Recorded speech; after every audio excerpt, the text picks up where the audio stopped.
রুমার গল্পের আসরে তোমাকে স্বাগত জানাই। আজকের গল্প কাঁটা লতা, লিখেছেন বিমল কর। রেণুকূটে আমাদের একটা বাড়ি ছিল, পৈতৃক বাড়ি। বাবা ছিলেন সরকারি ডাক্তার, কর্মজীবনে বিহার প্রবাসী। ছোটনাগপুরের জল হাওয়ায় থাকতে থাকতে সেখানকার জল বাতাস তার মনে ধরে গিয়েছিল। পাহাড়, জঙ্গল, মাঠ আর শুকনো আবহাওয়া তিনি পছন্দ করতেন। চাকরি থেকে অবসর নেবার পর রেণুকূটে তিনি বাংলো ধরনের একটা বাড়ি করেন। বেশ বড় বাড়ি, ফল ফুলের বাগান করেন আর জলের দরে অনেকটা মাঠ জঙ্গল কিনে রাখেন। বাবার অবশিষ্ট জীবন রেণুকূটেই কাটে। বাবা মারা যাবার পর মা জায়গা নাড়া করেনি। চাকর বাকর আর প্রতিবেশীদের ভরসায় মা বছর চারেক আরও বেঁচেছিল, তারপর মারা যায়। আমরা দু ভাই এক বোন। দাদা আর আমি খানিকটা রাঁচি, বাকিটা পাটনায় মানুষ। দিদি রাঁচিতে। দাদা পাটনা থেকে লেখাপড়া শেষ করে সরকারি কাজ নিয়ে নাগপুরের দিকে চলে যায়। আমি বাংলাদেশে। দিদির বিয়ে হয়েছিল কাশিতে। মা মারা যাবার পর রেণুকূটের বাড়ি, বাগান, জঙ্গল বিক্রি করে দেবার কথা আমাদের মধ্যে উঠেছিল। বিষয়টা নিয়ে পরে কেউ ভাবিনি।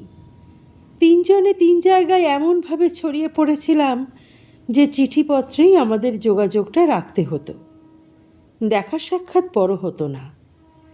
মাঝে মাঝে চিঠিতে বাড়িটারি বেচার কথা উঠত, কিন্তু ওই কথাটা উঠতই শুধু। আমরা তেমন গা বা গরজ করতাম না। 8-10 বছর এইভাবে কেটে গেল। শেষে শুনলাম আমাদের রেণুকূটের বাড়ি নষ্ট হয়ে যাচ্ছে, বাগান জঙ্গল হয়ে গেছে, আর জঙ্গলের নানা জায়গা দখল হয়ে যাচ্ছে। দাদার কিছু বাড়তি টাকার দরকার ছিল, মেয়ের বিয়ের ব্যবস্থা করে ফেলেছে। আমিও বাংলাদেশে একটু জমি জায়গা কেনার কথা ভাবছিলাম। রেণুকূটের সঙ্গে আমাদের সম্পর্ক প্রায় ছিলই না আর। কাজেই পৈতৃক সম্পত্তি এবার বেচে দেবার কথা স্থির করে আমরা রেণুকূটে এলাম। রেণুকূটে বাবার বন্ধু মহাদেব প্রসাদের ছেলে জগদীশবাবু ছিলেন। তিনি আমাদের তরফে বেচাবেচির কথাবার্তা বলেছিলেন। জগদীশবাবুর চিঠি পেয়ে আমরা রেণুকূটে হাজির হলাম। দাদা এলো ছিঁদোয়ারা থেকে, আমি কলকাতা থেকে, আর দিদি জামাইবাবুকে কাশি থেকে আনালাম। মা মারা যাবার পর আমরা এক আধবার রেণুকূটে গিয়েছি, তারপর আর যাওয়া হয়নি। অনেককাল পরে যাচ্ছি বলে আমরা ঠিক করে নিয়েছিলাম শীতেই যখন যাচ্ছি তখন সপরিবারে সকলে যাব, মাসখানেক থাকবো, তাতে বেড়ানো, স্বাস্থ্যোদ্ধার, পারিবারিক দেখা সাক্ষাৎ এবং কাজের কাজ সবই হয়ে যাবে। আমাদের ছেলেমেয়েরা তাদের পূর্বপুরুষের ভিটে শেষবারের মতন দেখে আসুক, এই রকম একটা ইচ্ছেও আমাদের ছিল। আমাদের পারিবারিক সদ্ভাব ছিল। দূরে দূরে থাকার দরুন পরস্পরকে আমরা দেখার আকাঙ্ক্ষা করতাম, ভালোবাসতাম। দাদা এবং আমার মধ্যে বাল্যকাল থেকেই সৌহার্দ্য ছিল। আমরা বছর চারেকের ব্যবধানে জন্মেছি। মাঝখানে ছিল দিদি। দুই ভাইয়ের মধ্যে সাঁকোর মতন একটু বৈচিত্র্য বোধ হয়। ছেলেবেলায় আমরা ছড়া করে দিদিকে বলতাম, দুদিকে দুই লাট, মধ্যিখানে মাঠ। দিদি ওটা উল্টে গিয়ে কলা দেখিয়ে বলতো, দুদিকে দুই মাঠ, মধ্যিখানে লাট। তা দিদি আমাদের লাটই ছিল, অন্তত লাট সাহেবের মেজাজ পেয়েছিল। আদরে আদরে বোধ হয়। আমরা লাটানিকে খুব ভালোবাসতাম। রেণুকূটের বাড়ি আর সম্পত্তি বেচবার সময় দিদিকে আনানোর একটা কারণ ছিল।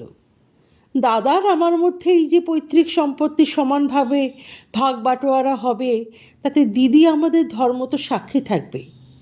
আমরা দু ভাই কেউ কাউকে কিছু বলতে পারবো না, বলবো না।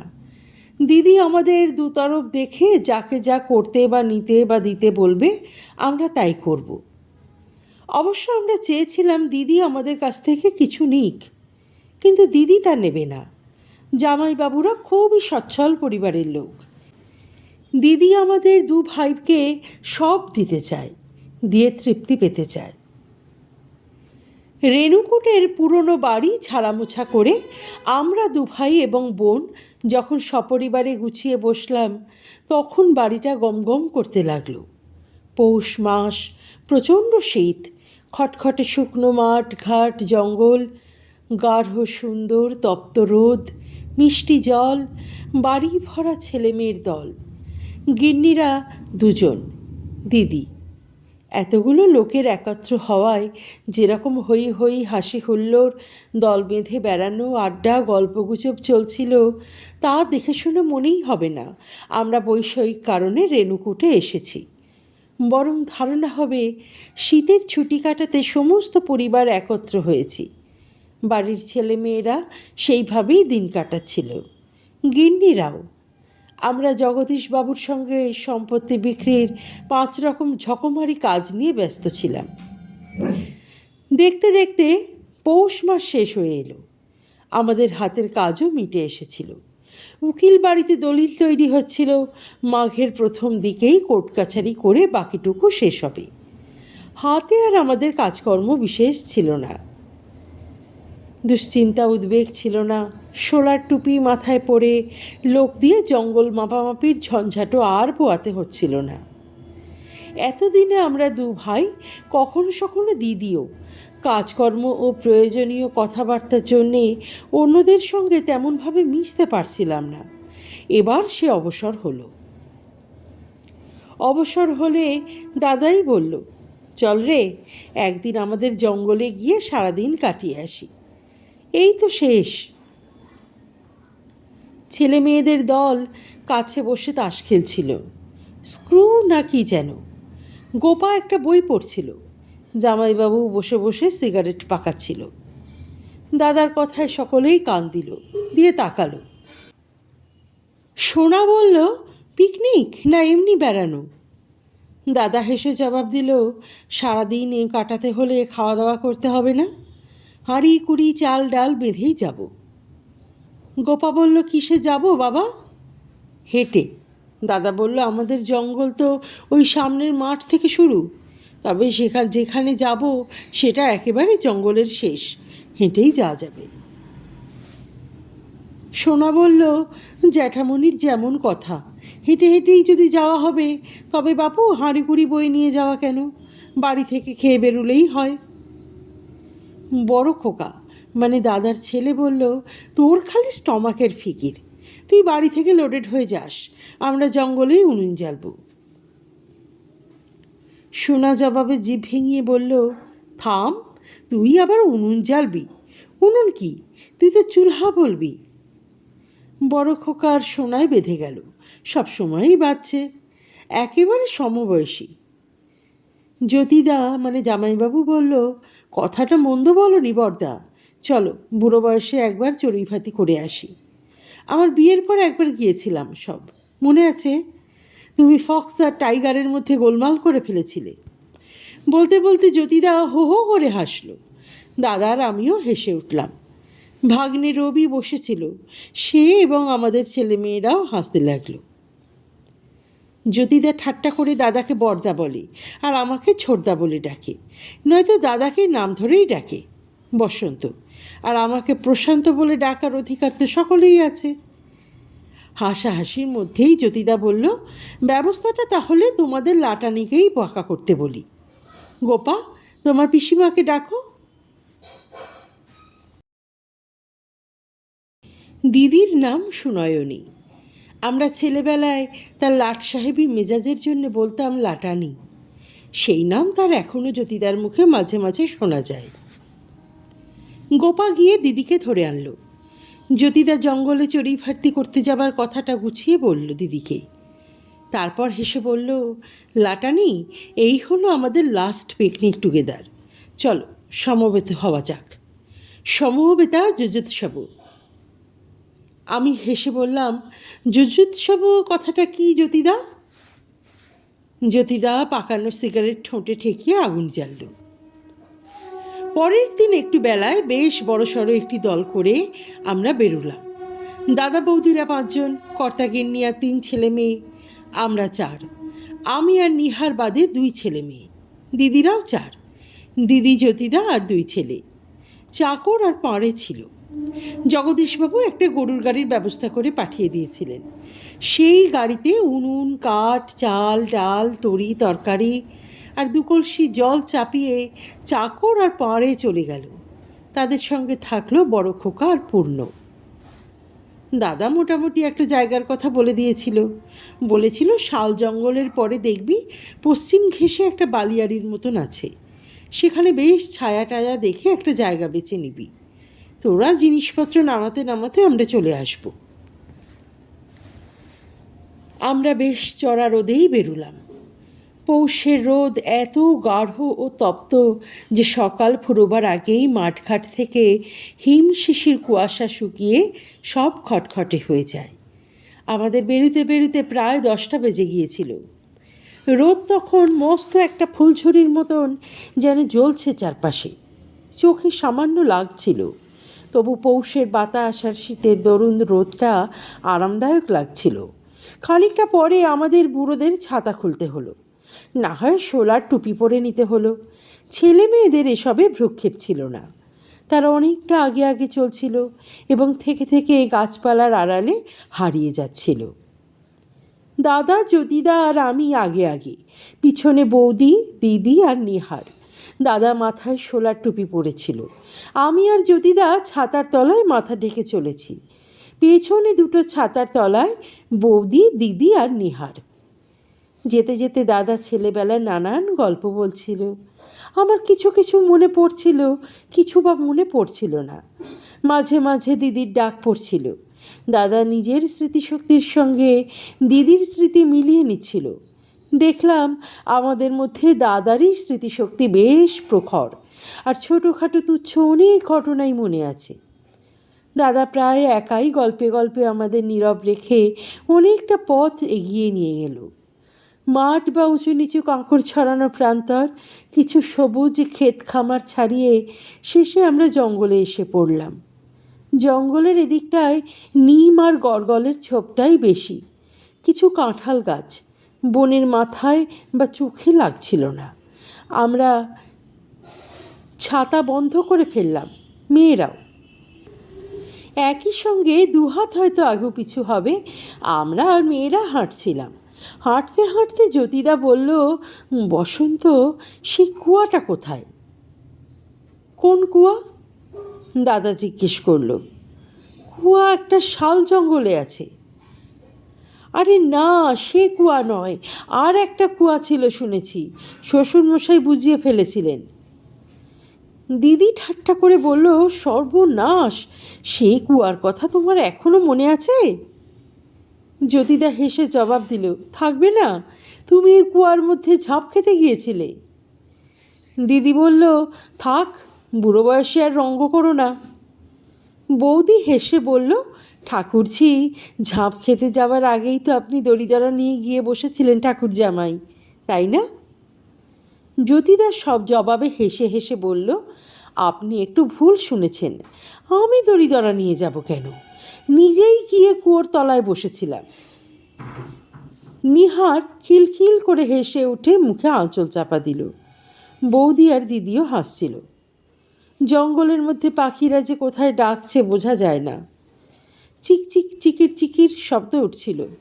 কখনো কখনো চিকন শীষের মতন কিছু ডাকছিল। মাথার উপর পলকা ডালের পাতা নড়ছিল। আমাদের পায়ের তলায় শুকনো শীতের পাতা। ডালপাড়ার আড়াল দিয়ে রোদ এসে চমৎকার জাফরি করে রেখেছে।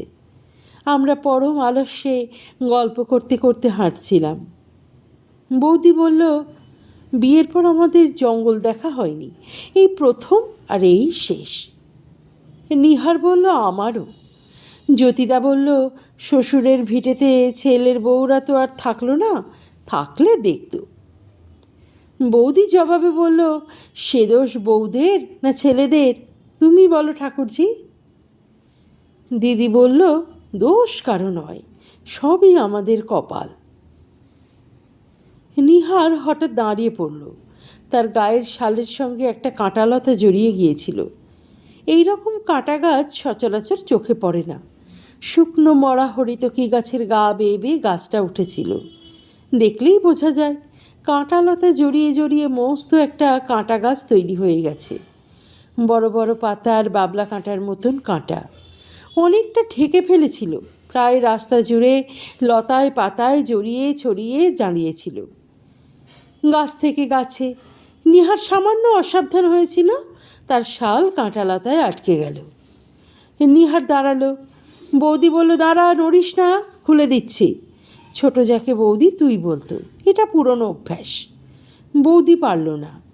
নিহারের গায়ের শালটায় চওড়া করে কাজ ছিল, কাশ্মীরি কাজ।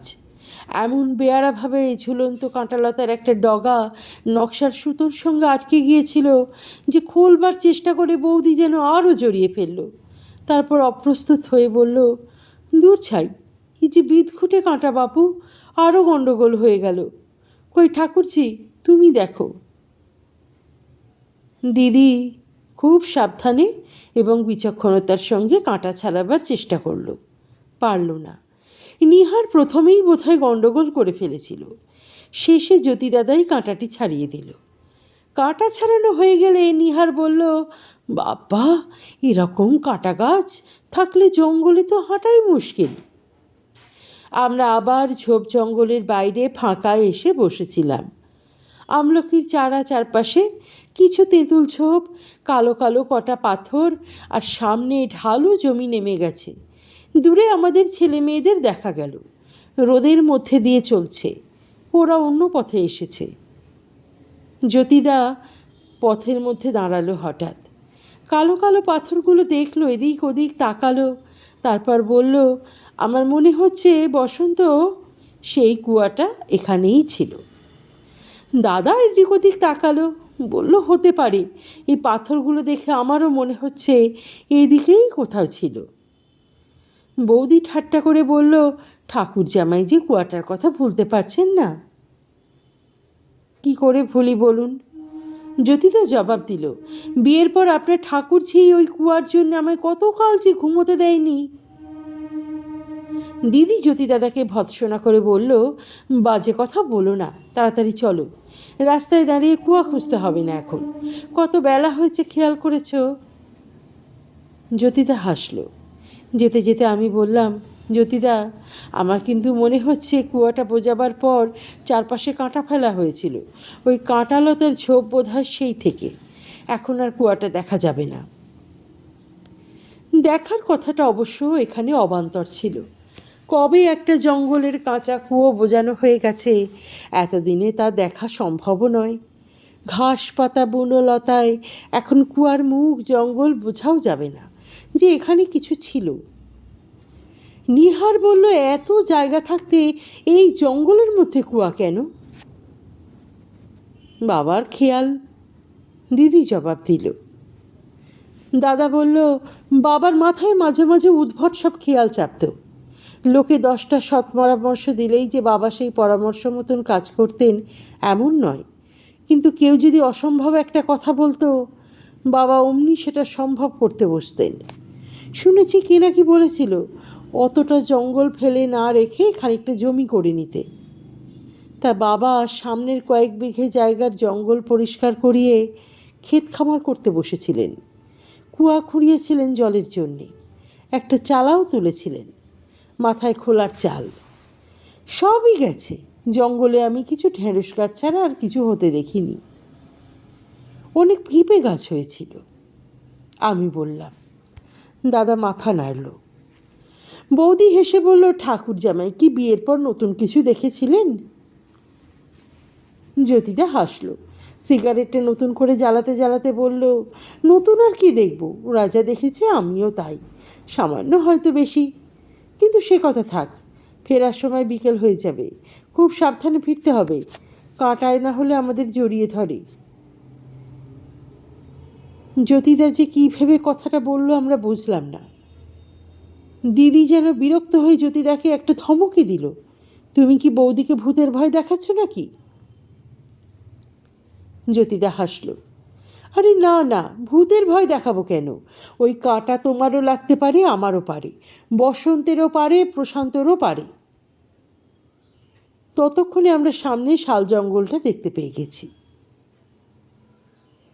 পূর্ণরা জায়গাটা ভালোই বেঁচেছিল, শাল জঙ্গলের শেষে বালিয়াড়ির কাছেই। ওটা ঠিক বালিয়াড়ি নয়, খানিকটা তফাতে যে চাঁচি পাহাড়, তারই একটা ভাঙা ঢেউ এসে এই পর্যন্ত ছড়িয়েছিল। বুনো গাছে ভর্তি আর পাথরের রাশি।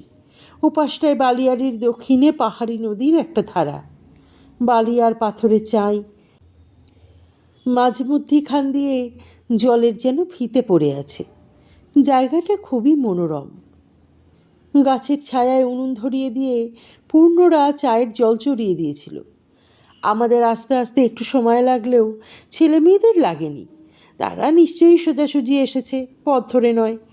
আমরা একটু ঘুরপথে, ওরা খানাখন্দ ডিঙোতে পারে, মাঠ ঘাট ভাঙতে পারে, আমরা পারি না। দাদার বয়স 50 পেরিয়ে গেছে, দিদি 50 ধরেছে প্রায়, আর আমার 48। জ্যোতিদা দাদার থেকে 2-4 বছরের বড়। স্বাস্থ্য জ্যোতিদারই সবচেয়ে ভালো, দাদারও খারাপ নয়। তবে দাদার মাথায় বিরাট টাক পড়ে গিয়ে আর দাঁত নড়ে দাদাকে বেশ বুড়ো করে দিয়েছে। জ্যোতিদা লম্বা হলেও চওড়া নয়, ছিপছিপে। স্বাস্থ্য আমারই সবচেয়ে খারাপ, আধি ব্যাধিতে নিত্যই ভুগছি। বৌদির চেহারা মোটাসোটা, মাথার চুলে সাদাটে ছোঁয়া লেগেছে, চোখে মুখে আজও লক্ষ্মীশ্রী লেগে আছে। দিদির চেহারা তো এখনও চোখ চেয়ে দেখার মতন, যেমন পরিষ্কার কাটা কাটা ছাদ, নাক চোখ মুখের, তেমনি মাথায় লম্বা, গায়ে মাঝারি। দিদির গায়ের রং গুললে বোধহয় এখনও ধবধবে জল বেরোবে। নিহার সুন্দরী নয়, কিন্তু সুশ্রী। চেহারা না হোক, গাল মুখ বেশ ফুলিয়ে ফেলে তার বয়সকে 40-এর ওপরে এনে দাঁড় করিয়েছে। গলার স্বর এখনও মিষ্টি। আমার মেয়ে সোনার গলা আর নিহারের গলা চিনতে আমারই মাঝে মাঝে ভুল হয়ে যায়।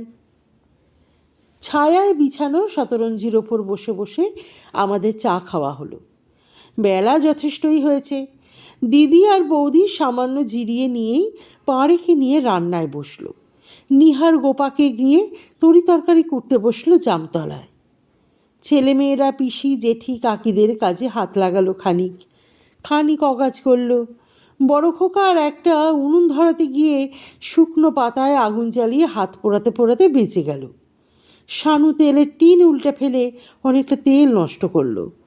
সোনা মাংস বাছতে বসে বেশ কিছু কাক জড়ো করে ফেললো মাথার উপর। এইভাবে আমাদের পারিবারিক চড়ুইভাতির প্রথম পর্বটা শুরু হলো। তারপর বেলা বাড়তে লাগলো, শীতের হাওয়া ছুটতে লাগলো বন থেকে বনে। আমাদের জঙ্গলের গায়ে গায়ে একটা দেহাতি গ্রাম, কিছু বাগাল আর কুকুরও জুটে গেল। ভালোই তো লাগছিল আমাদের।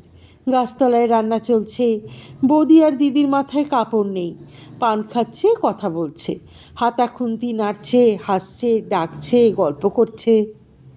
নিহার ফরমাস খাটছে দিদি আর আমাদের। ছেলেমেয়েরা হুল্লোড় করছে, দল বেঁধে নদীর দিকে চলে যাচ্ছে আর আসছে। ফিরে এলো বালি জলে গেরুয়া হয়ে, গান গাইছে চেঁচিয়ে, পরস্পরকে রাগাচ্ছে, ভেঙাচ্ছে। শুকনো ডাল তুলে নিয়ে সোনা বড় খোকার পিঠে সপাসপ লাগিয়ে দিল। বড় খোকা বলল, তুই জেনানা না মর্দানা রে? সোনা বলল, জেনানা বেশি মর্দানা। বলে হি হি হাসি। হাসতে হাসতে ভাগ্নে পূর্ণকে বলল, ও বর্দা, বড় খোকাকে তোমার সেই মোচোয়ালি মিমের গল্পটা একটু বলে দাও তো। দাদা ওদের দেখতে দেখতে হেসে বলল, দেখো জ্যোতি, সোনাটা তার পিসির মতন হয়েছে। আমি হাসলাম। গোপা একটু শান্তশিষ্ট, হয়তো তার বিয়ের সব ঠিকঠাক হয়ে গেছে বলে এখন একটু লজ্জায় লজ্জায় আছে। ভাই বোনেরা তাকে অহরহ খ্যাপায়। গোপা একপাশে বসে তার কাকির সঙ্গে গল্প করছিল। আমি তাকে কাছে ডাকলাম। গোপা আসতে বললাম, কেমন লাগছে রে? খুব সুন্দর। তোর বিয়ের পর জামাইকে আর আনতে পারবো না এখানে, এই যা দুঃখ। গোপা লজ্জা পেয়ে মুখ নিচু করে পালালো। শীতের বেলা দেখতে দেখতে দুপুর মরিয়ে আসছিল। খাওয়া দাওয়া শেষ করে বেলা প্রায় নিভে আসার মতন হয়ে গেল। তারপর বিশ্রাম। গাছতলায় শতরঞ্জির ওপর গড়াগড়ি দিতে লাগলো মেয়েরা। ছেলেরা মাঠে ঘাসে পাতায় চিত হয়ে শুয়ে পড়ল। আমি একটু আড়ালে গিয়ে সিগারেট খেতে খেতে কেমন তন্দ্রার চোখে চোখে চোখ বুজে ফেলেছিলাম। নিহার এসে ডাকল, উমা ঘুমোচ্ছ? না, মানে তন্দ্রা এসে গিয়েছিল। বসো। নিহার পাশে বসলো। বলল, তোমার জন্য একটু সোডা এনেছিলাম, অবেলার খাওয়া খাবে নাকি? না না, এখানে আর সোডা টোডা কেন, এমন জল। পান খাবে আর একটা? দাও। নিহার পান দিল। দুপুর মোড়ে আসছিল বলে জলের মধ্যে আবার শীতের ছোঁয়া লাগছিল। রোদ পালানো শুরু হয়েছে। সোনা গান গাইছিল কোথাও, তার গলা ভেসে আসছে। নিহার বলল, যাই বলো, জায়গাটা বেশ সুন্দর, এই 1 মাস বেশ কাটল। হ্যাঁ, বেশ আনন্দে। ছেলেমেয়েরাও খুব খুশি। দেখাশোনা তো হয় না, জ্যাঠা জেঠি পিসি পিসেমশাই এতগুলো ভাই বোন হইচই করে বেরিয়ে খুব আনন্দে কাটিয়েছে। নিহার আমার গায়ের দিকে একটু হেসে হেসে বসলো খানিকক্ষণ। তারপর হঠাৎ বলল, হ্যাঁ গো, দিদি কি সত্যিই কুয়োয় ঝাঁপ খেতে গিয়েছিল? আমি চমকে উঠে নিহারের মুখের দিকে তাকালাম। কে বলল? না, মানে তখন জামাইবাবু বলছিলেন কি না, তাই জিজ্ঞেস করছি। ঠাট্টা তাহলে। আমি কোনো জবাব দিলাম না। নিহারের কাঁধে হাত রেখে বসে থাকলাম। বেলা মরে আসতেই জঙ্গলে ছায়া জমতে শুরু করেছিল। শীতের হাওয়াটাও প্রখর হলো। কাঠকুটো জ্বালিয়ে চা খাওয়া হলো। তারপর ফেরার তোড়জোড়। পাড়ে আর চাকর গাড়িতে হাঁড়ি কুড়ি উনুন চাপাতে লাগলো। আমরা সদল বলে নদীর দিকে বেড়াতে গেলাম। নদীর চড়ায় বিকেলের শীত নেমে গেছে, বাতাস দিচ্ছিল। বট আর শিমুলের মাথার উপর তখনও শেষবেলার রোদ গড়িয়ে পড়েছে, নিষ্প্রভ রোদ। কাঠুরেদের গাড়ি নদী ভেঙে গ্রামের দিকে যাচ্ছিল। আকাশ কেমন অবসন্ন, মাঝে মাঝে ঝাঁক বেঁধে পাখি ফিরছে। আমাদের শাল জঙ্গলের মাথায় একটু মেঘ এসে দাঁড়িয়ে পড়েছিল। দাদা বলল, এবার চলো ফেরা যাক, আলো ফুরিয়ে আসছে। নদীর চর থেকে আমরা ফিরতে লাগলাম। শীতের বাতাসটা ক্রমশই বাড়ছে, কনকন করছে। বৌদি দিদি নিহার গায়ের শাল গুছিয়ে নিল। জ্যোতিদাদার গলাবন্ধ কোটের বোতাম আটল। গায়ের শাল দাদাও ভালো করে জড়িয়ে নিল। গোপা সোনা বিন্দু যে যার গরম জামা পরে নিয়েছে। ফেরার সময় আমরা প্রায় সকলেই একই সঙ্গে ফিরছিলাম। গরুর গাড়িটা আগেই রওনা দিয়েছে। আমাদের কারোরই খেয়াল হয়নি। হঠাৎ দিদি বলল, কি সর্বনাশ, দেখেছ? আকাশটা দেখো একবার। তাকিয়ে দেখি শাল জঙ্গলের মাথার ওপর মেঘটা অনেকখানি ছড়িয়ে গেছে। পেছন থেকে কখন যেন মস্ত একটা মেঘের পুকুর এসে তার গায়ে গায়ে দাঁড়িয়েছে। ঠিক কালচে মেঘ নয়, কিন্তু কীরকম একটা যেন পাংশু। ঝড় বা বৃষ্টির স্পষ্ট কোনো লক্ষণ এই মেঘে ছিল না। হয়তো মেঘলা হয়ে যাবে, বা মেঘটা সামান্য পরেই ফেটে আকাশময় ছড়িয়ে পড়বে। বাদলার গন্ধ নেই কোথাও। শীতের বাতাসটাই যে সনসন করে বইছিল। পূর্ণ হেসে বলল, মেঘ দেখলেই মার ভয়, এটা বর্ষাকাল নয় মা, শীতকাল। দিদি বলল, তুই কি পাঁজে লিখিস যে শীতে বৃষ্টি হবে না? আমি মেঘ চিনি, এ বড় পাজি মেঘ। গোপা হেসে বলল, তুমি এমন করে বলছো না পিসি, যেন এই মেঘ টেঘ নিয়েই তোমার ঘর সংসার। বড় খোকা বলল, বৃষ্টি এলে আমাদের কি, আমরা দৌড়াবো। ওল্ডরাই মুশকিলে পড়বে, আর যারা কাছা দেয় না তারাই। সোনা বলল, দৌড়ো না, তোকে আর এই জঙ্গলে কাছা সামলে দৌড়তে হবে না। দাদা বলল, একটু পা চালিয়ে চলো সব, জঙ্গলের রাস্তা আমাদেরও জানাশোনা নেই তেমন। পা অবশ্য কারোরই তেমন জোরে চলছিল না। সারাদিনের হই হুল্লোড়, হাঁটাহাঁটি, অবেলায় খাওয়া, আলস্য ও শীতের জড়তার জন্যে সকলেই ঢিলে মেজাজেই হাঁটছিল। মাঠঘাট থেকে রোদ চলে গেছে অনেকক্ষণ। গাছের মাথায় পাতলা রোদ যেটুকু ছিল তাও মুছে গেল। উত্তরের বাতাস গাছের পাতা কাঁপিয়ে শব্দ তুলে বয়ে যাচ্ছে।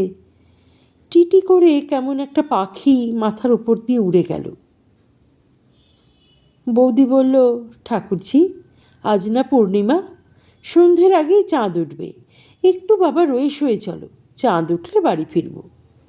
ছোটো খোকা টপ করে বলল, জেঠুমণি যে পোয়েট হয়ে যাচ্ছে পূর্ণদা। পূর্ণ বলল, তোর দেখা দেখি। ছোটো খোকা আজ বনে খুব কবিতা উড়েছে, সেই জন্যেই বোধহয় পূর্ণ ঠাট্টা করে কথাটা বলল। বৌদি বলল, বড্ড ফাজিল হয়ে যাচ্ছিস ছোটো খোকা। কথা বলতে বলতে আমরা শাল জঙ্গল পেরিয়ে মাঠে এসে হঠাৎ অনুভব করলাম চারপাশ যেন কেমন বাদলার মতো অন্ধকার হয়ে গেছে। শীতের বিকেল দেখতে দেখতে ফুরোয়। প্রথমে মনে হয়েছিল শীতের আধার জমে আসছে, পরে মনে হলো বিকেল মরে যাবার পর আবছা অন্ধকার এত দ্রুত ঘন হয়ে আসার কথা নয়। আজ পূর্ণিমা, মেঘলা জমেছে কি, আকাশের মেঘটাও বেশ কালো কুটিল হয়ে উঠেছিল। দাদা বলল, সারাদিন ভালোই ভালোই কেটে এখন ঝড় বৃষ্টি শুরু হবে নাকি? নাও নাও, তোমরা একটু তাড়াতাড়ি পা চালাও। আমরা তখনও মেঘটার প্রকৃতি বা চরিত্র বুঝতে পারিনি। মনে হচ্ছিল পৌষের শেষে বা মাঘে যে বর্ষণ নামে, এই মেঘ তার বিক্ষিপ্ত কোনো টুকরো হবে। হয়তো আজ বাদলা জমবে, মেঘলা হবে, পূর্ণিমা চাঁদ আর দেখা যাবে না।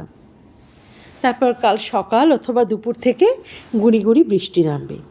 বৃষ্টির চিন্তা আমাদের বিরক্ত করল। দল বেঁধে আমরা আরও খানিকটা পথ এলাম। বাতাসে বনের শুকনো পাতা খড়কুটো উঠছিল, মাঝে মাঝে মেঠো ধুলো আসছিল। সূর্য অস্ত গেছে না আড়াল পড়েছে আমরা বুঝতে পারছিলাম না। বেশ একটা ঝোড়ো ভাব, আরও মলিন। ছেলেমেয়েরা যে বনের মধ্যে এই ঝোড়ো ভাবটা খুব উপভোগ করছে তা ওদের আচরণ দেখেই বেশ বোঝা যাচ্ছিল। কখনো দুপা ছুটে যাচ্ছে, কখনো মাটিতে বসছে, কখনো বাতাসের সঙ্গে সঙ্গে সাড়া ছড়িয়ে দিচ্ছে, কখনো বা গান গেয়ে উঠছে, একে অন্যকে ধুলো পাতা ঘূর্ণির দিকে ঠেলে দিচ্ছে। মাঠ শেষ করে আবার বনে এসে পড়লাম। তারপর ঝাপসা আঁধার এবং গাছপালার শব্দের মধ্যে আমাদের পথ একটু ভুল হয়ে গেল। দাদা এমন একটা রাস্তা ধরল যে খানিকটা এগিয়ে আমরা আর পথ দেখতে পেলাম না।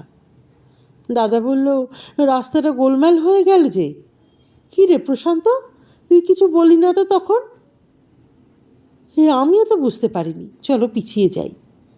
জ্যোতিদা বলল, জঙ্গলের রাস্তার এই দোষ, পায়ের চিহ্ন না থাকলে চেনা যায় না। আমরা পেছনে ফিরে এসে আমরা পথ পেলাম। ততক্ষণে ঝড় উঠে গেছে। শীতের ঝড়ে গায়ে কাঁপুনি ধরছিল। ওই ঝড়ের মধ্যে চোখ রগড়াতে রগড়াতে আমরা বন পেরিয়ে এলাম। এবার সেই আমলকি বন। এখান থেকে আমাদের বাড়ি এমন কিছু দূরে নয়, কিন্তু ততক্ষণে চারিদিক কালো হয়ে গেছে। শীতের সন্ধে, আকাশের মেঘ, বনভূমি সব মিলেমিশে হঠাৎই সান্ধ্য মুহূর্ত কেমন যেন রাত্রের চেহারা নিয়েছিল। ঝোড়ো বাতাসটা থামেনি, থামার লক্ষণও ছিল না। গাছপাতার ফাঁকে ফাঁকে বোধহয় হিম জমতে শুরু করেছিল, কুয়াশার ভাব যেন। গোপার শীত করছিল, কাঁপতে কাঁপতে বলল, কাকামণি, বড্ড শীত। তুই আমার চাদরটা নে। আর তুমি? আমার গায়ে সোয়েটার আছে, গরম ফতুয়াটা রয়েছে, নে চাদরটা নে, কান মাথা জড়িয়ে ফেল। আমি গোপাকে গায়ে চাদরটা দিয়ে দিলাম। দাদা কাঁচতে শুরু করেছিল, কাঁচতে কাঁচতে বলল, বড্ড ঠান্ডা রে, হুট করে বিকালেই যে এত ঠান্ডা পড়বে ভাবিনি। বড় খোকা, পূর্ণ আর সোনা একসঙ্গে চেঁচিয়ে চেঁচিয়ে গান শুরু করে দিল, যেন শীতের জড়তা আর গায়ে বসতে দেবে না। ছোট খোকার শানু দাঁত বাজিয়ে বাজনা বাজাচ্ছিল, বিন্দু তাদের গায়ে গায়ে। আমলকি বন পাশে রেখে আমরা আবার সেই জঙ্গলের মধ্যে ঢুকলাম। এটা ঠিক জঙ্গল নয়, ঘন ঝোপ। খানিকটা হাঁটলেই পেরিয়ে যাওয়া যায়। তারপর ফাঁকা মাঠ, মাঠের শেষে আমাদের বাড়ি। যেতে যেতে বৌদি বলল, চোখে যে আর কিছু দেখতে পাচ্ছি না। দিদি বলল, গাড়ির রাস্তা ধরে গেলেই হতো, অনেকটা ঘুরপথ পড়তো, কিন্তু তবু এ আর পা ফেলা যাচ্ছে না। যদিদা সবার পিছনে, পিছন থেকেই বলল, সাবধানে যাও, তাড়াহুড়োর কিছু নেই, বাড়িতে পৌঁছেই গেলে। বলতে না বলতে এই বড় খোকারা হঠাৎ যন্ত্রণার শব্দ করে দাঁড়িয়ে পড়ল। কি হলো রে? কি যেন ফুটল। কাঁটা, সোনা বলল। আমি গিয়েছি রে বাবা, পূর্ণ চেঁচালো, এই কাঁটায় আটকে গেছি। ছোট খোকার শানু অতটা বোঝেনি, তারা এগিয়ে বড় খোকাদের অবস্থা দেখতে গিয়েছিল, গিয়ে কাঁটায় জড়িয়ে গেল। হাত পা মুখ কাপড় কিছু না কিছু আটকে যাওয়ায় ওরা যন্ত্রণার শব্দ করছিল, অসহিষ্ণুতা ও বিরক্তি প্রকাশ করছিল। দিদি বলল, সেই কাঁটা, সকালে নিহারের শালে জড়িয়েছিল। বৌদি বলল, কি সর্বনাশ, তা এখন ছেলে মেয়েগুলোকে ছাড়াই কি করে? বলে দাদার উদ্দেশ্যে রাগ করে বলল, সকালে দেখলো, তবু এই রাস্তা ধরে আসার কি দরকার ছিল? ছেলেমেয়ের দল তখন অন্ধকারে দাঁড়িয়ে যে যার কাছের মানুষের কাঁটা ছাড়াবার অক্ষম চেষ্টা শুরু করেছে। বৌদি আর নিহার সাবধানে এগিয়ে গেল, গোপা আমার পাশে। পূর্ণ চেঁচাচ্ছিল, কি কাঁটা রে বাবা, গায়ের ছাল মাংস পর্যন্ত জ্বালিয়ে দিচ্ছে, কই সকালে তো দেখিনি। বড় খোকা বলল, আমরা এই রাস্তায় মোটেই যাইনি। সোনা কেঁদে ফেলে বলল, বাবা গো, আমার গালে কাঁটা ফুটে গেছে। বৌদি আর নিহারও শেষ পর্যন্ত কাঁটার হাত থেকে বাঁচতে পারল না, পারা সম্ভব নয়। মাথার ওপর থেকে পাশ থেকে বটে ঝুড়ির মতন পাতা নেমেছে, লতায় লতায় চারদিক ঢাকা, পাতা আর অজস্র কাঁটা সেই লতায়, এমনকি মাটিতেও ঝোপের গা বেয়ে বেয়ে কাঁটা লতা থিক থিক করছে। একপাশে একটু ফাঁকা ছিল, সেখান দিয়ে আমরা সকালে এসেছিলাম, কিন্তু এই অন্ধকারে সেই নিষ্কণ্ঠ ক্ষুদ্র পথটুকু খুঁজে পাওয়া মুশকিল। দাদা ভয় পেয়ে বলল, কি করা যায় জ্যোতি, এই যে বড় বিপদে পড়লাম। জ্যোতিদা বলল, আলো টালো থাকলেও তো না হয় চেষ্টা করতাম, কিছু তো বুঝে উঠতে পারছি না। আমিও বুঝে উঠতে পারছিলাম না ঠিক কী করা যায়। আলো বলতে আমাদের কাছে আছে দেশলাই, জ্যোতিদার কাছে অবশ্য লাইটার আছে, কিন্তু এই বাতাসে দেশলাই বা লাইটারের আলো কতটুকু কাজ দেবে? এতগুলো লোকের কাঁটা এইভাবে ছাড়ানো সম্ভব নয়। দাদা রীতিমতন ভয় পেয়ে গিয়েছিল, বলল, আমাদের মধ্যে কেউ যদি বাড়ি যেতে পারতো, তাহলে আলো আর চাকর বাকর নিয়ে ফিরে আসতো। দিদি অধৈর্য হয়ে একটা দেশলাই চাইল, বলল, হাঁ করে দাঁড়িয়ে মজা দেখলেই রাস্তা পাবে নাকি? ছেলে মেয়েগুলো কাঁটা ফুটে মরছে, দাও দেশলাই দাও। আমি দেশলাই দিলাম। দিদি মাটিতে উবু হয়ে বসে খড়কুটো শুকনো পাতা জড়ো করতে লাগলো। জ্যোতিদা বলল, দাঁড়াও, আমার লাইটারটা জ্বালি। প্রথমে রুমালে আগুন জ্বালিয়ে সেই জ্বলন্ত রুমাল শুকনো পাতার মধ্যে দিতেই দপ করে আগুন জ্বলে উঠল। অন্ধকারে এই আলোটুকু জ্বলতে আমরা অনেকটা স্পষ্ট হলাম। দৃশ্যটা বড় অদ্ভুত। পূর্ণ, বড় খোকা, ছোট খোকা, শানু, সোনা, রবি, বৌদি, নিহার, এমনকি বিন্দুটা পর্যন্ত কাঁটা ঝোপের সামনে চুম্বকের মতন আটকে দাঁড়িয়ে আছে। ওরা বিচিত্র ভঙ্গিতে দাঁড়িয়ে এক মুঠো আলপিন চুম্বকের কাঠিতে আটকে দাঁড়িয়ে থাকলে যেমনটা দেখায়, অনেকটা সেই রকম। কারো গাল ছড়েছে, কারো হাত, কেউ বা পা তুলে দাঁড়িয়ে। চুলে, জামায়, কাপড়ে কাঁটালতা জড়ানো। সকালে এতটা লক্ষ্য করিনি, এখন দেখলাম বিশাল গুহার মতন চারপাশে বেড়ে গিয়ে যেন একটা কাঁটাকুঞ্জ হয়ে গেছে ওখানটায়। আশেপাশের সব গাছপালায় জড়িয়ে রয়েছে কাঁটালতা, জড়িয়ে জড়িয়ে ঘন একটা বাধার সৃষ্টি করেছে। মাটিতে কিছু ফণি মনসা। দিদির জ্বালানো পাতার চুল্লি যেভাবে জ্বলছিল, তাতে নিভে যেতে বেশি সময় লাগবে না। আমরা আশপাশ থেকে পাতার শুকনো কাঠি এনে আগুনের মধ্যে ফেলতে লাগলাম। দিদি বৌদির মাথার কাপড় আর আঁচল থেকে সাবধানে কাঁটালতার ডগা সরিয়ে বৌদিকে মুক্ত করল। দাদা শানুকে কাঁটার বাঁধন থেকে ছাড়াবার চেষ্টা করছিল আপ্রাণ। জ্যোতিদা বিন্দুকে অতি কষ্টে ছাড়িয়ে এনেছিল। গোপার আমি দু হাতে সমানে পাতা জড়ো করছি, শুকনো কাঠি ভেঙে ভেঙে আগুনের মধ্যে ফেলছি। বাতাসের জন্য আগুন এলোমেলো হয়ে জ্বলছিল। দেখতে দেখতে পাতা পুড়ে যাচ্ছিল। অজস্র পাতা এখানে কোথায় পাবো? অন্ধকার থেকে পাতা সংগ্রহ করে আনাও সম্ভব নয়। ঝোড়ো দমকা শীতের কনকনে হাওয়া বনের চারদিকে বের দিয়ে যেন নাচছিল। পাতার শব্দে আমরা চমকে উঠছিলাম। বুঝি বৃষ্টি এলো। বৃষ্টি এসে পড়লে পাতার আগুনটুকু নিভে যাবে। আমরা সপরিবারে কাঁটার বনে আটকে থাকব। সারা রাত এই জঙ্গলে, শীতে, বৃষ্টিতে বন্দি হয়ে থাকার চিন্তায় নিঃশ্বাস বন্ধ হয়ে আসছিল। দাদা খুবই বিচলিত হয়ে পড়েছিল। শানুকে ছাড়াতে গিয়ে নিজেই তখন কাঁটার জঙ্গলে জড়িয়ে গেল। জড়িয়ে গিয়ে আতঙ্কের একটা শব্দ করল। এরকম শব্দ আগে কেউ করেনি। দিদি বলল, কি হলো? দাদা জবাব দিল, আর কি হবে, আমিও আটকে গেলাম। নিহার যেন কোন মন্ত্র বলে কাঁটার হাত থেকে ছাড়া পেয়ে গিয়েছে, ঝাঁপ দিয়ে সরে এলো। অনেকক্ষণ থেকে সে চেষ্টা করছিল। জ্যোতিদা সোনার কাঁটা ছাড়িয়ে ফেলেছিল। এমন সময় বাদলা গন্ধ এলো।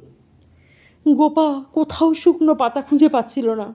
বলল, কাকামণি, এবার? পায়ে করে টেনে টেনে যা জোটাতে পারলাম জুটিয়ে আগুনের কাছে রাখলাম।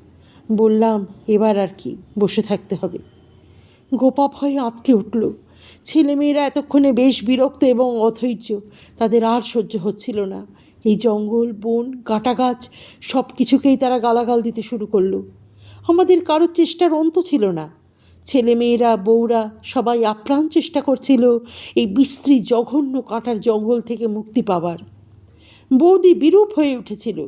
নিহার তার মেয়ে শোনার জন্য ছটপট করছিল। আর একটু হলেই তার মেয়ের অমন সুন্দর চোখ যেত। দাদা চেঁচামেচি শুরু করে দিয়েছিল। এক জ্যোতিদা তখনও বেশ শান্ত, সুস্থির, রসিকতাও করছে। কাঁটা হেরি ক্ষান্ত কেন কমল তুরিতে। বুঝলি সোনা, এত সুখ আনন্দ যে করলি, তার জন্যে তোর ঠাকুরদার রেণুকুটকে একটু দাম দিবি না? দিদি বলল, তোমার তামাশা রাখো, মেয়েটাকে ছাড়াও আগে। ছাড়িয়ে দিয়েছি। তবে ও দাঁড়িয়ে আছে কেন? যাচ্ছে, ওর হাত ধরে টেনে নাও। বড় খোকা বেপরোয়া হয়ে জামা কাপড় ছিঁড়ে গা মুখ কেটে পাতার আগুনের কাছে ঝাঁপ খেয়ে পড়ল। আমি ডাকলাম, দিদি। এই আগুন তো জ্বালিয়ে রাখা যাবে না, পাতা পাই কোথায়? গাছের পাতায় আবার শব্দ উঠেছিল বৃষ্টির মতন। তারপর টুপটুপ করে এই জলের কটা ফোঁটা যেন পড়ল। গোপা বলল, বৃষ্টি? আমি ঠিক বুঝতে পারছিলাম না পাতার শব্দ না বৃষ্টি। বৃষ্টি হলে অনেক জোরে জোরে বড় বড় ফোঁটায় পড়া উচিত ছিল, নাকি গাছের আড়াল বলে আমরা কিছুই বুঝতে পারছি না। ছাতাগুলোও সব গাড়িতে। আগুন ক্রমেই নিভে আসছে। বৃষ্টি আসলেও আসতে পারে। আমাদের মধ্যে এসে যে কী এক আতঙ্ক এলো। বিন্দু কেঁদে ফেলল। সোনা তার মার হাত ধরে কাঁপতে লাগলো। দাদা উন্মাদের মতন করছিল। বৌদি গোপাকে নিয়ে একপাশে সরে গেল। দিদি তার কোনো উপায় না দেখে তার গায়ের দামি শালটা খুলে আগুনে ফেলে দিল। দাউ দাউ করে খানিকটা আগুন জ্বলে উঠল। ছোট খোকা তখনও তার হাতের কাঁটা ছাড়াচ্ছে। দেখতে দেখতে বৃষ্টি এলো। বড় বড় ফোঁটা পড়ল। শীতের রাতের বাতাস আরও ধারালো হয়ে আমাদের সর্বাঙ্গ বিক্ষত করে অসাড় করে বয়ে যেতে লাগলো। আগুন নিভে গেছে। অন্ধকারে, শীতে, বৃষ্টিতে কুৎসিত হিংস্র এক কাঁটা বনের মধ্যে আমরা সপরিবারে আবদ্ধ হয়ে থাকলাম। মাথার ওপর দিয়ে ঝোড়ো বাতাস আর মেঘ বয়ে যেতে লাগলো। এভাবে কতক্ষণ ছিলাম খেয়াল করিনি, করা সম্ভবও ছিল না। বৃষ্টির পশলা কেটে গেলে মেঘ সরে শীতের জল, চাঁদ, পূর্ণিমার চাঁদ দেখা দিল। সেই চাঁদের আলোয় আমরা আবার পরস্পরকে খানিকটা দেখতে পাচ্ছিলাম। জ্যোতিদা বলল, অকারণ ব্যস্ত হয়েও না, এইভাবে যেতে পারবে না কেউ, খানিকটা অপেক্ষা করো। বাড়ি থেকে আলো টালো নিয়ে লোক আসবে নিশ্চয়ই। এতটা রাত হয়ে গেল, আমরা ফিরছি না, ওরা কি আর ভাবছে না? আমার মনে পড়ল, বাড়িতে সন্ধেবেলা জগদীশবাবুর থাকার কথা। দলিল দেখাতে আসবেন। তিনি নিশ্চয়ই আমাদের ফিরতে না দেখে ব্যস্ত হয়ে লোকজন আর আলো নিয়ে খুঁজতে বেরোবেন। কথাটা দাদাকে বললাম। অপেক্ষা করা এবং আশা করা ছাড়া আমাদের আর উপায় ছিল না। অর্ধসিক্ত বস্ত্রে শীতে অসাড় হয়ে দাঁতে দাঁত চেপে আমরা যখন দাঁড়িয়ে আছি, তখন জ্যোতিদা কী ভেবে বলল, এই কাঁটা গাছ কে পুঁতেছিল আমি জানি। দাদা বলল, বাবা? না। জ্যোতিদা বলল, শ্বশুরমশাই কুয়াটা বুঝিয়েছিলেন, তার চারপাশ ঘিরে কাঁটা গাছ পুঁতে দেননি? কে দিয়েছিল তবে? মা। মা? মা কেন? বৌদি বলল। জ্যোতিদা সে কথার আর কোনো জবাব দিল না। পরে বলল, সেই কথাটা আমার মনে পড়ছে, বাইবেলের বোধ হয়, "Thou first served the bad wine first and last of all the good." তা প্রায় ধরো 30 বছর ধরে আড়ালে আড়ালে এই মন্দটা, ওই কাঁটাটা বেড়েছে। দিদি জ্যোতিদাকে থামিয়ে দিল। অপ্রসন্ন বিরক্ত হয়ে বলল, তোমার এখন আর পাদ্রী সাজতে হবে না, চুপ করো। দিদি রাঁচি মিশনারি স্কুলে পড়াশোনা করেছে, ও থেকেছে, বাইবেল ভালোই জানত, আমরা অল্প স্বল্প। তবু জ্যোতিদার কথার মর্ম বোধহয় আমরা তিনজনেই বুঝতে পারছিলাম। জ্যোতিদা বলল, চুপ করার কি আছে শুনু, আমি কি মিথ্যে বলেছি? সব কথা সব জায়গায় বলার নয়, দিদি বলল। পুরনো কাসুন্দি ঘেঁটে এখন লাভ কি? জ্যোতিদা হাসল যেন। পুরনো কাঁটা কেমন বাড়ে দেখছো না? পুরনো কাসুন্দি ভেবে সব ফেলে রাখলে কি আর বাঁচা যায়? দিদি অধৈর্য হয়ে বলল, আহ থামো। তারপর এক সময় সত্যিই আমরা কাঁটাবন থেকে উদ্ধার পেলাম। জগদীশবাবু লোকজন, পেট্রোম্যাক্স, বাতি, টর্চ, লাঠি নিয়ে হাজির। ওদের সাড়া পেতে আমরা সাড়া দিলাম। সাড়া পেয়ে কাছে এসে আমাদের এই অবস্থা দেখে জগদীশবাবু স্তম্ভিত। কাঁটাবনের বাইরে এলে আমরা আবার একটা দল হলাম, ক্লান্ত, অবসন্ন, হাত পায়ে কাঁটার জ্বালা, জামাকাপড় ভেজা ভেজা, ছেঁড়া ফাটা, খুঁড়িয়ে খুঁড়িয়ে অবসাদে আর শীতে দুর্বল পায়ে বাকি পথটুকু পেরোতে লাগলাম। ছেলেমেয়েরা আর হইচই করছিল না, করার অবস্থাও ছিল না। সামান্য দূরেই আমাদের বাড়ি। জগদীশবাবু লোকজন নিয়ে এগিয়ে গেছেন, ওদের হাতে দুটো পেট্রোম্যাক্স বাতি। আকাশ যখন পরিষ্কার, পূর্ণিমা চাঁদ উঠে আছে, দু এক আঁচড় কালচে মেঘ ছড়ানো, হিম জড়িয়ে মাঠ ঘাট ঝাপসা, চাঁদের আলো ভেজা ভেজা লাগছিল। আমি, জ্যোতিদা, দাদা পাশাপাশি, বৌদি, নিহার ও দিদি ওপাশে, একই সঙ্গে চলেছি।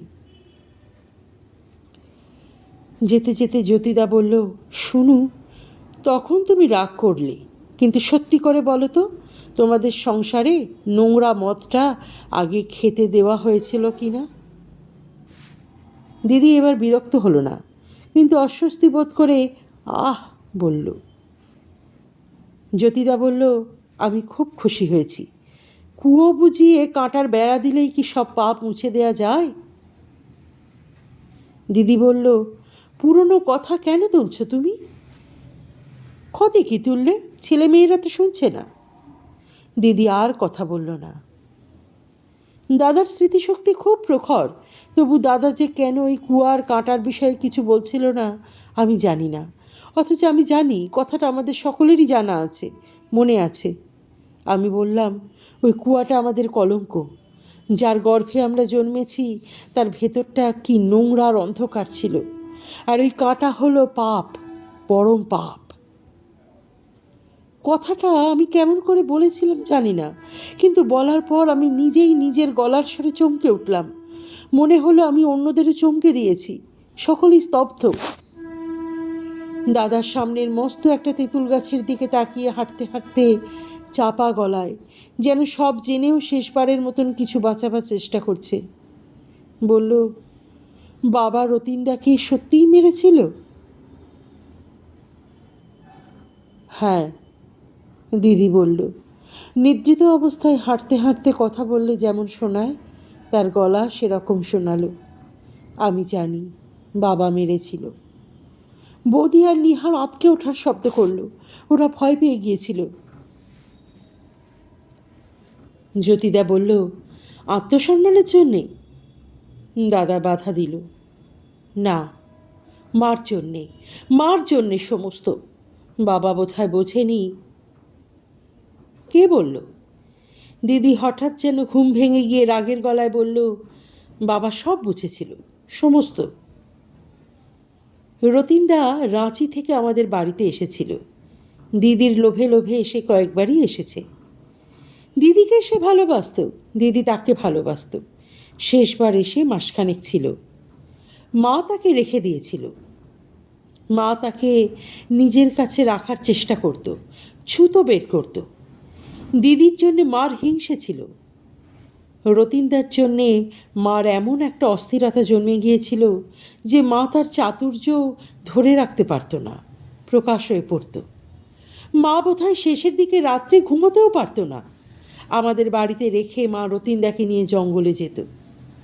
বাড়ি আর জঙ্গলের মধ্যে জঙ্গলই মার বেশি পছন্দসই জায়গা ছিল। অমাবস্যায় যেন মার জোয়ার উঠত। মা, আমি বললাম, আমি জানি জ্যোতিদা, মা রতিনদাকে কীরকম অন্য চোখে যেন দেখত, সেরকম চোখে বাবাকেও যেন দেখত না। ভাঙা গির্জের মাথায় পুরনো ঘণ্টা বেজে উঠলে যেমন লাগে, রতিনদার সামনে মাকে ঠিক সেই রকম লাগত। বৌদি ছিচি করল, নিহার মাথার কাপড় টেনে নিল আরও। দিদি বলল, মার ওই রকম স্বভাব বরাবরের নোংরা। আমরা মার জন্যে কেউ বাড়িতে থাকতাম না, সব বাইরে বাইরে। বাড়িতে মানুষ হতে পারিনি, ওই ছুটি ছাটায় একসঙ্গে হতুম। দাদা বলল, আমার বাড়ি ভালো লাগতো না। মা আমাদের আদর যত্ন করার চেষ্টা করত, হয়তো ভালোও বাসত, কিন্তু নিজেকে মা সামলাতে পারত না। জ্যোতিদা বলল, কিন্তু এই কাঁটার বেড়া দিয়ে উনি তো শেষ পর্যন্ত কিছু সামলাতে গিয়েছিলেন বসন্ত। দাদা কোনো জবাব দিল না। দিদি বলল, আমাকে সামলাতে। ওই কুয়ার সামনে রতিনদা আর মা ছিল। সন্ধেবেলায় অন্ধকারে বাবা রতিনদাকে মেরে কুয়োর মধ্যে ফেলে দেয়। পরের দিন দুপুর পর্যন্ত কোনো খোঁজ হয়নি। তারপর বাবা খোঁজার রব তোলে, থানায় খবর পাঠায়, কিন্তু হয়নি। বাবা বলে ওটা হয় অ্যাক্সিডেন্ট, না হয় আত্মহত্যা। ওই জঙ্গলেই তাকে পোড়ানো হয়, তারপর কুয়া বুঝিয়ে ফেলা হয়েছিল। জ্যোতিদা বলল, তুমি ওই কুয়ায় ঝাঁপ দিতে গিয়েছিলে? দুঃখে, লজ্জা বা ঘেন্নায় নয়। দিদি যন্ত্রণায় বিদ্ধ হয়ে বলল, আমি কেন ঝাঁপ দিতে গিয়েছিলাম তোমরা জানো না, আমি জানি। রতিনদা আমার জন্য সত্যিই মরেনি, আমি তাকে মারিনি। তবু আমি ওই কুয়ায় ঝাঁপ দিয়ে মরতে গিয়েছিলাম মার জন্যে। না, মার জন্যেও ঠিক নয়, আমাদের সকলের জন্যে। ভালোবাসার জন্যে মরা যায়, মরে নিজেকে বাঁচানো যায়। মাকে আমি শেখাতে গিয়েছিলাম, আমি মরলে মার নিজেকে বদলাবার সুযোগ ঘটত। মা, দিদি আর বলতে পারল না। মার যে সেটাও সহ্য হয়নি আমরা জানতাম। মা ভালোবাসার জন্য মরা পছন্দ করতো না, বরং মারাই পছন্দ করত। ওই পথটা মা বরাবরের জন্য বন্ধ করে দিয়েছিল কাঁটা দিয়ে। রাগে দাদা বেহুশ হয়ে বলল, কি গর্ভেই আমরা জন্মেছি, নোংরা নোংরা, ওটা যদি বুঝিয়ে দিতে পারতাম। নিহার ঘৃণায় মাটিতে থুতু ফেলল। বৌদি বিড়বিড় করে বলল, সব জন্তু জানোয়ারেরও অধম। আমরা অনেকক্ষণ আর কেউ কথা বললাম না। বাড়ির কাছাকাছি এসে পড়েছিলাম এবার। শীতের জ্যোৎস্নায় নিবিড় একটা দুঃখ বলয় সৃষ্টি হয়েছে। মাঠ অসার, দূরে টিমটিম বাতি জ্বলছে। কাঁঠাল তলায় আগুন জ্বালিয়ে কারা যেন প্রসবিনী গাভীকে শুশ্রূষা করছে। কেউ কোথায় রামায়ণ গাইছিল সুর করে, গাইতে গাইতে চলে যাচ্ছিল। জ্যোতিদা হঠাৎ বলল, শুনু, তোমাদের দেখে আজ আমার একটা কথা মনে হচ্ছে। আমরা জ্যোতিদার দিকে তাকালাম। জ্যোতিদা আস্তে করে দিদির কাঁধ ছুঁয়ে বলল, ভালোবাসা পাওনি বলে তোমরা আজ ভালোবাসা শিখছ। ভালোবাসা শেখার জিনিস, সংসারেই শিখতে হয়। তোমার মাকে কিছু শিখতে হয়নি, শরীরের জন্য শিখতে হয় না। দিদি আরও কিছুক্ষণ কোনো কথা বলল না। শেষে বলল, কি জানি, আজ আরও বেশি করে যেন লাগছে। কোথায় লাগছে তোমাদের কেমন করে বোঝাবো? মনে হচ্ছে আমরা আমাদের ছেলে মেয়েদের সব নিয়ে কি এক কাঁটার জঙ্গলে আটকে গেছি।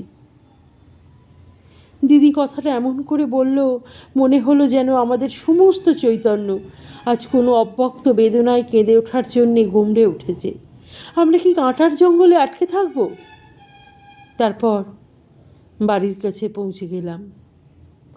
রেণুকুটের বাড়ি, বাগান, জঙ্গল আমরা বেচে দিয়েছি। আমাদের কোনো মায়া মমতা থাকার কথা আর নয়। তবু শীতের এই জ্যোৎস্না এবং হিমের মধ্যে, গাছ এবং বাগানের মধ্যে আমাদের বাড়ির দিকে তাকিয়ে চোখে জল চলে এলো।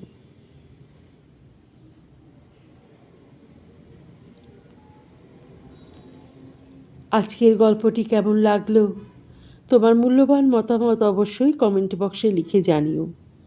গল্পটি ভালো লাগলে একটি লাইক করে দিও, শেয়ার করে দিও পরিচিত এবং প্রিয়জনদের মধ্যে। আর যারা এখনও চ্যানেলটি সাবস্ক্রাইব করনি তারা কিন্তু চ্যানেলটি সাবস্ক্রাইব করতে ভুলো না। অপেক্ষা করো পরবর্তী গল্পের জন্য।